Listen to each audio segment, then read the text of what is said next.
Hey guys, Trina here. Today I'm making a series of 3 8x8 abstract sort of floral paintings. My technique has gotten a little better. I've given up on the hairdryer for the colors and just using a straw. But you'll see the same colors in different ways in all 3 paintings. Green, orange, ochre, and a little bit of pink and white, of course, and some brown. So I hope you enjoy this video.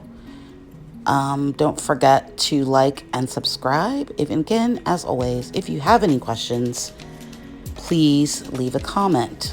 Also, one last thing, I have a link to my supply shop. So if you want to take a look at that, you can follow that and it'll take you directly to my website.